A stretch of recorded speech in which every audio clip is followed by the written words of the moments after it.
Time to talk about the latest recruiting commitments, and the transfer portal is definitely heating up.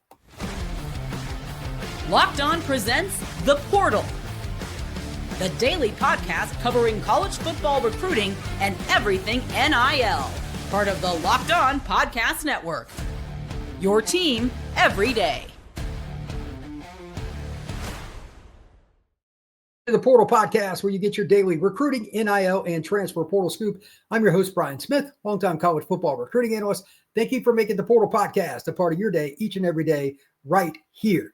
Now let's talk about the latest commitments. Has there been a handful in the class of 26? I'm going to do a totally separate show on the class of 27. In case you're wondering, I'm going to do that later today or in the morning. And it's been even busier, ironically, than the class of 26. But we're going to catch up on that. We're going to talk about Penn State losing not just recruits, they're about to lose some players. We're going to talk about the ramifications of coaching searches and then the transfer portal itself. When will it really hammer home? Those are the three main topics today. So let's not waste any time.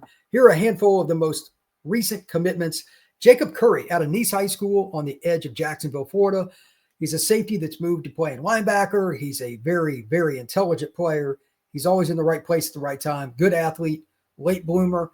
He was originally committed to Northwestern, decommitted, and now he is a part of the Oklahoma football program. I think he is a tremendous fit for Brent Venables and what he wants to do. He always needs a ringleader in the middle of that defense. Curry could be that guy if he grows into it in terms of being a middle backer, but he might just be the weak side guy that runs around doing a lot of different blitzes. Very good tackler in open space, athletic enough to be a blitzer and cause havoc in the backfield. This is about as good a fit as you're going to find. Speaking of good fits, Bryson Wessel, offensive tackle, in-state kid for the Missouri Tigers. He's one of those players that they like to get, that they develop. Give Missouri a tremendous amount of credit for how they have developed their O-line. They got probably a top 10 offensive line this year. If you look at their recruiting rankings over any stretch of the last 20 years, they never had a 2 or 3 years stretch where they were beating Georgia and Oklahoma and Texas and Ohio State, etc. for offensive line recruits, yet they really develop. This group is selling that, and Bryson Wessel, he's a kid out of Jackson, Missouri. He's a little undersized right now. He's listed at 260 on 24/7. I imagine he's probably gained a little weight since then, but that's one of those kids you keep home that you can develop and make him into something. And they also just added Johnny Jones, a kid out of Florida that I've seen play. He was from the Tampa area. He transferred to Venice, a little further south in Florida, one of the best programs in the Sunshine State. He's 6'6", 6'7". He's really long, and he has the physical tools to eventually grow into an offensive tackle that starts at the SEC level. He's very raw. He needs a lot of work, but this is a kid that offers from just about every program down south, Florida State, etc.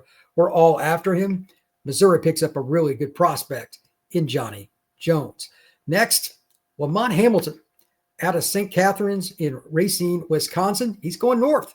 He's going to play for Minnesota. Cornerback, 6 foot, 170 pounds. Minnesota's done a nice job of stealing some kids from states like Nebraska, states like Illinois, states like Wisconsin to help build their program. Good job by the Gophers. Yahya God, this is a kid from South Gibson in Medina, Tennessee. Originally, I thought he was going to end up at Florida State, but I don't think their 3-game losing streak is helping them too much. He commits to the Badgers. This one surprised me. 6'4", 6'5", 250, 260 pounds, somewhere in that range. He is a specimen. He's the kind of kid that will be a strong side end or a 3-tech. Wisconsin needs all the help they can get on their defensive line, just like every other team, because there's not enough of them. Good pickup for Wisconsin.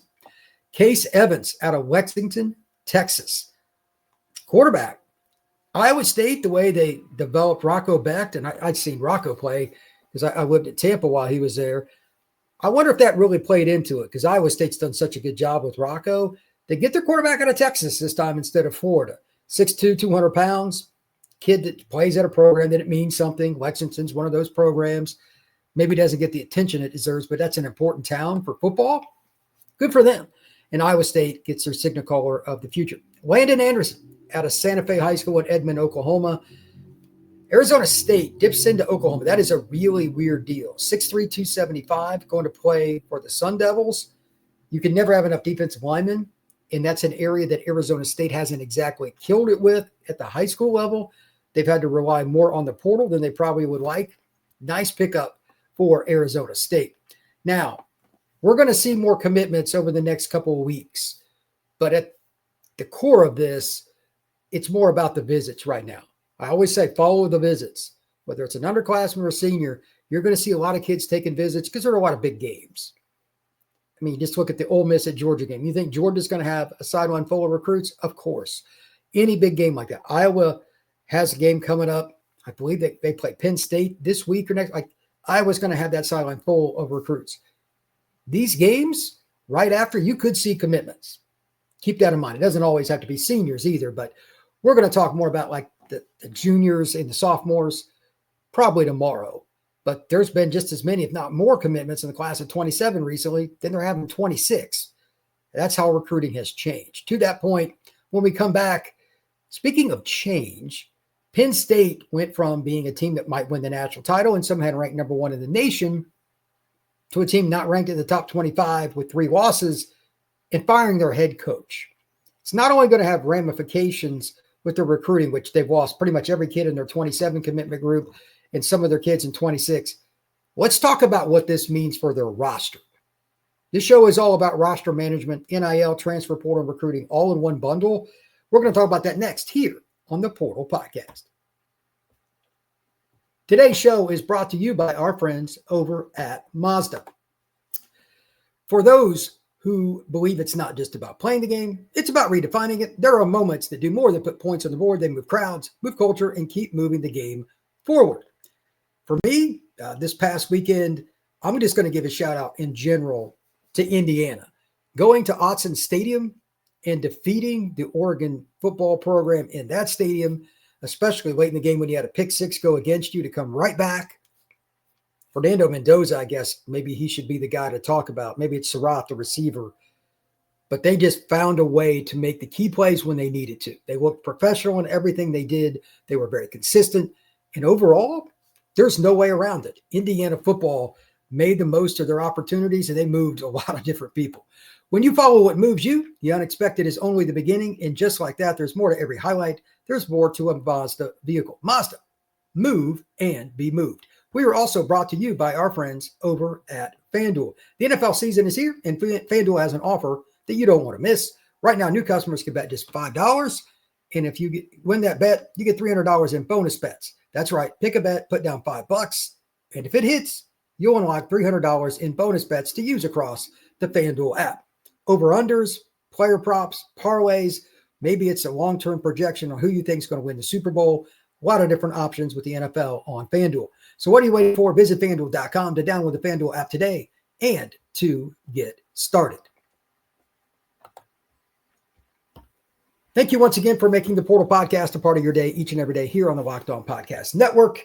I am Brian Smith, longtime college football recruiting analyst. Please like and subscribe to this pod. We're going to be doing a bunch of these again now that we're on the edge of recruiting season, recruiting blitz shows pretty much every day, just having fun talking about the latest commitments, a lot of portal chatter. There's only one portal window, so it is vastly important to know who's coming and who's going in advance. So let's break that down right now and talk about what Penn State is up against. I got a message today about somebody that's probably going to leave Penn State, and it's just a microcosm of what's going on at that program. Penn State is not in a good place. It is what it is. Their brass decided to cut ties with their head coach, James Franklin. Players pick coaches. That is not going to change just because of the Penn State brand. They're going to lose several guys. Franklin was an extremely popular players coach. And I don't think there's anything Penn State can really do about it. Now, they hired Smith, one of the guys that came in with Franklin, longtime assistant, to be the interim. That'll help. But overall, you're making a massive shift. I would be surprised if 10 or more players didn't leave, in large part because Franklin is no longer the head coach. And the reason I'm bringing it up with Penn State is it's just a microcosm of college football. Oklahoma State. If you want to look at Virginia Tech, if you want to look at UCLA, whichever one you want to pick, Arkansas, etc. In some way, shape, or form, there's either an assistant, the head coach, or a combination that these young men picked above the logo on the polo. That's how it works. And when these new opportunities arise, for the head coaches to be named, or at least to get word behind closed doors. They can make a decision on whether to stay. But I expect a lot of the key players at these programs that have options from other schools to leave. It's a transient time in college football. That's not going to change. So with that being obvious for like Penn State, he's such a great recruiter. Is it the same at Arkansas? I don't think Sam Pittman recruits like James Franklin. No, but there's still the upheaval of the staff. And the next staff may not want a guy. Players are going to look around, even if they don't know for sure that they're going to leave, because they don't want to be left holding the bag if the next coach doesn't like them for their scheme or whatever. A lot of guys may get in the portal and then come back to that school. There's all kinds of possibilities. But again, there's only one transfer portal window. It's going to be January 2nd through the 16th. There is no spring window. So these kids have to look at it from a perspective. I don't get to go through spring ball with this coaching change and see what the new coaches are like. I just got to go on meeting the individual, having a phone conversation, whatever, maybe a team meeting. Maybe I'll know who my position coach is. Maybe I don't because they're trying to figure that out. So many questions. You're going to see a bunch of players from the schools that have fired their coaches move on. And in some cases, it's going to be a major rebuilding. I still think Billy Napier has a very good chance of getting fired at Florida. They fire him, they might finish 6-6, 7-5 this year. They might be 4-8 next year with a better coach because the roster might get gutted. He's another example of a coach that is very popular with his players. You're going to lose a bunch of guys if that happens. There's no way to fix that. So we're going to see the portal be very, very important. Who's going to buy in? Who's really going to help their new coach, whoever it may be at any of these schools, UCLA, Arkansas, whatever it may be, spend a bunch of money in the portal year one? A lot of different things to discuss. And to that point, just want to finish with the following. Timing is everything. Timing is everything. The teams that get their coach earlier, for what it's worth, signing day is the first week of December. That's going to be rough. But the people that get put in place by mid-December, you get 3 or 4 assistants and a head coach by December 12th. That's before the normal portal window by about 3 weeks or so. You've got a chance, if you do that, to speak with your players, maybe see them in practice if they're going to a bowl, if they're not, just on campus before they go on break, whatever it is. You have an opportunity to work out some of the kinks on, okay, who's this guy? Do I want to play for him? And the coach vice versa. Do I want this player? You're going to see a lot of upheaval in December too. This is going to be layered. But right now it's still very important for these administrations that are making decisions. They better have somebody like Coach Smith at Penn State, who's very well liked, be the interim, or things can fall apart. And you're still going to lose some guys. Like I said, I already know about one player that's going to leave Penn State. It's going to happen. But there's going to be a bunch of others. Which ones are they? Can you at least keep your key guys? Because otherwise, the portal is going to go crazy because these teams that aren't getting rid of coaches, that have money, that want to make a run in 26 for a title, they're trying to buy guys off your roster right now. If you don't think some of the elite programs of college football don't have people contacting players at Virginia Tech, UCLA, Arkansas, Oklahoma State, Penn State, you're crazy. That is going to happen. And there are other jobs that are probably going to open. Florida, still pretty good chance that's going to open. It's not out of the woods yet for Oklahoma. Don't rule that out. Go look at their schedule. If Mateer doesn't start playing better, the Oklahoma job could come open. That's just a microcosm of our sport. So don't be surprised at anything that happens. Florida obviously is one that everybody's interested in for obvious reasons. If Florida State loses this weekend to Stanford, and don't discount that, Florida State might finally find the money, if you know what I mean, to get rid of him, but it's around $50 million. Good luck with that. There's all kinds of jobs that can come open, and the portal is going to go crazy. Let's see what happens. But the next 2 to 3 weeks, I expect several different coaches to get ousted. And if they're not publicly, we're still going to know. This is very important because the portal is going to be absolutely bananas this year. And to be honest, while I don't wish that upon anybody, it is a lot of fun to watch. And I'm going to be talking about it every day right here on the Portal Podcast. We will see you again soon. Please like and subscribe, and we'll see you later today.